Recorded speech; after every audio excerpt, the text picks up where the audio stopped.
বেলে মাছ খুব নরম হয়। কড়াইতে তেল দিয়ে মাছগুলো হালকা করে ভেজে নেব, বেশি কড়া করে ভাজবো না। ভাজা হয়ে গেলে এই কড়াইতে তেল দিয়ে 1 চামচ কালো জিরে, শুকনো লঙ্কা একটা দুভাগ করে দিয়ে দেবো। মশলা থেকে সুন্দর গন্ধ বেরোলে একটা বড় সাইজের পেঁয়াজ দিয়ে দেবো। পেঁয়াজটা একটু ভাজা করে নিয়ে সরু করে আলু কেটে রেখেছিলাম, সেই আলুগুলো দিয়ে দেবো। আলু পেঁয়াজ বেশ কিছুক্ষণ ধরে একটু নাড়াচাড়া করে নেব।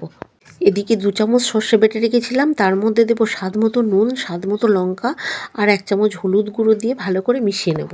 টমেটো কাঁচা লঙ্কা বেটে রেখেছিলাম, সেটা আলুর মধ্যে দিয়ে নাড়াচাড়া করে নিয়ে সর্ষের মিশ্রণটা আলুর মধ্যে দিয়ে দেবো।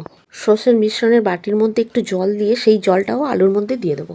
সামান্য একটু নাড়াচাড়া করে নিয়ে জল দিয়ে ঢাকা দিয়ে আলুটা সিদ্ধ হতে দেবো। আলু সিদ্ধ হয়ে গেছে, এবার ভাজা মাছগুলো দিয়ে দেবো। ভাজা মাছগুলো দিয়ে আরও 3 মিনিটের মতো ফুটিয়ে নেব। আঁচ মিডিয়াম রেখে ঢাকা দিয়ে ফুটিয়ে নেব। ব্যাস প্রায় রেডি হয়ে গেছে। বেলে মাছ খুব নরম হয়, তাই বেশি নাড়াচাড়া করব না, নামিয়ে নেব। এবারে নামানোর আগে একটু সর্ষের তেল ওপর থেকে দিয়ে দেবো। গরম ভাতে সর্ষে আর সর্ষের তেল জাস্ট অসাধারণ লাগে। আপনারা এইভাবে বাড়িতে